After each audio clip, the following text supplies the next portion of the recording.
Well, hi everybody, it's Sino again with another episode of Sentences That Sell, a retrospective look on the sales process, your go-to podcast on modern day selling and how to navigate the complex, ever-changing business environment. I look forward to spending some time with you on this topic. And the topic for today is the product demo, or the art of demo, but the demonstration, turning features into solutions. And look, I just wanted to say that a well executed demonstration is really critical for showcasing the value of the product and the things that you're talking about. Now, this can happen right across the board, and you've got to learn how to present whatever product it is, its features as solutions to the customer's specific problems. In the last podcast, I talked about pain points. Well, this is what it's all about, soothing those pain points. Now, the most important thing is whenever you're doing a demonstration, you've got to think about tailoring your demonstration to the specific needs and concerns of your customer, because they're now becoming a customer. If you've qualified them, you pretty much know that you're taking through the process to close the sale out. So when you're going from features to benefits, you've got to show how each feature of your product solves that particular pain point for the customer. If you demonstrate with impact, that will be fantastic for their understanding. So I guess when I say that, you've got to really use real life examples that really convey the right sort of picture to the client when you're talking to them about these features and benefits of the product. Now, the best demonstrations are usually interactive demonstrations where you involve the customer in the demo process, letting them touch, feel, or test the product for themselves. You'll notice during as the sales process of a car, they ask you to get in behind the wheel and feel it. Well, that's, ownership starts the minute you start touching the product that you're interested in. But if you consult the fantastic Sentences That Sell for commission sales people, the Brushes Holding Limited Training and Development Division book that I've been talking about, this is what they say. Provided you've correctly qualified your prospect, the demonstration will probably be merely a reinforcement of why this is the model for them. If your prospect has been positively answering your qualifying questions, you should be able to close the sale fairly quickly. Provided your qualification showed that the prospect was reasonably ready to buy and was able to make the decision herself move into the demonstration by showing only those features and benefits that relate to the prospect's needs. Start with the most important need and watch for buying signals along the way. At the completion of the demonstration, or when you see a buying signal, you should ask the following questions. You would agree with me that this Lamborghini has all the features you're looking for, wouldn't you? Well, I've used a crazy example there, but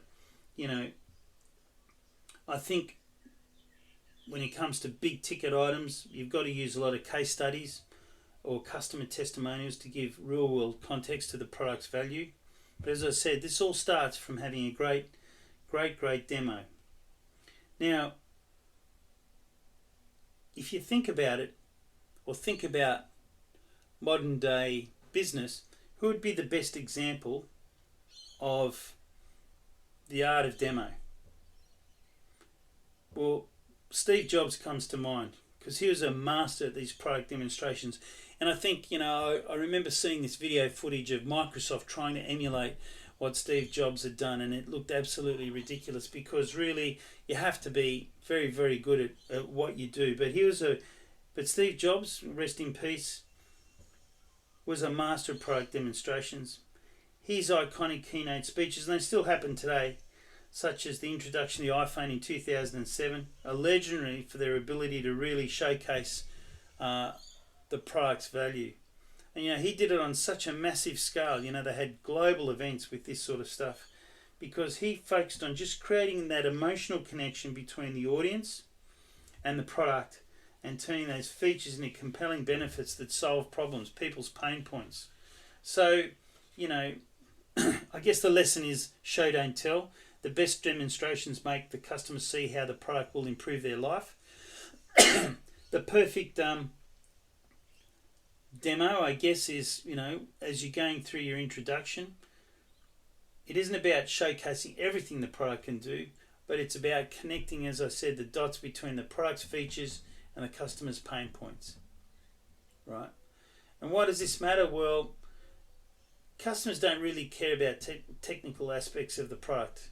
There may be 1 or 2% of the whole population that want to know the speeds and feeds, if I could use that old laptop selling computer term, of a particular product. You might need memory because, when you're talking about a phone, what size memory you should have in your phone. But people care more about what they can do, what it can do for them. And you would have noticed that Apple really focused on a lot of the photography these days because, people are using the phones more like a camera of old, doing podcast stuff for TikTok, all sorts of different uses like that.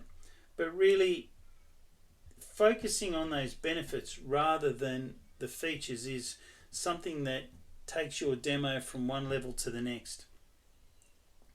So, I said this, maybe I talked about cameras before. Instead of listing specs, you might want to say something like, well, this camera has 1080p resolution. So this camera's resolution's so high that it means, your photographs will be really sharp, even in low light, and it's perfect for really capturing those great family moments. But as you said before, you do a bit of TikTok work and a lot of video work. Well, this is going to give you clear, concise, great imagery that you can use and get more likes, etc., etc. So I will say though that before you start a demo, ask the customer what's the most important aspect to them of the product, right? That way you can really customize the demo and highlight the features that solve their problem or their pain point or appeals to them more, because remember, people buy emotionally, then they defend logically. That's another great David Panther line. And I'm sure David Panther wasn't the only person that said it, but that was one of his top 10 things that he'd say. And in that demonstration process, keep it interactive and let the client really experience the product firsthand. So that's a really important tip. In the little book, Sentences That Sell, there's this great component that David Panther used to talk about, and he used to do it on his fingers. He used to call it the recaps, where when you've gone through the demonstration process, it's almost like a double check that you've covered everything off. He'd talk about the reliability, which is the R, the E, which is the economy, how the product potentially could save them money. C, its capacity to deliver on its needs. A, its appearance. P, its performance or pride of ownership. And S, the service and simplicity of it. So recaps, RECAPS. It's fantastic because this really reaffirms those features and benefits that you're helping the customer understand about the product that they want to buy. So product knowledge in any business is really, really critical, right? So knowledge is powerful. Knowledge is power. Knowledge is king. But use it wisely. Don't be a smartass and a know-it-all.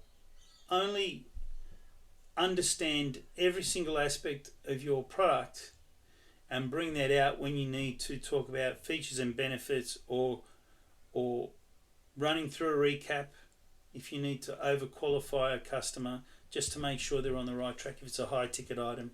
But more importantly, help the customer solve those pain points, which is really, really critical. Now, this may not be something new, but I can tell you this little book is timeless. And, when you start reading it and rereading it like I have over the years, you start to think about the sales process and where you could have either done more or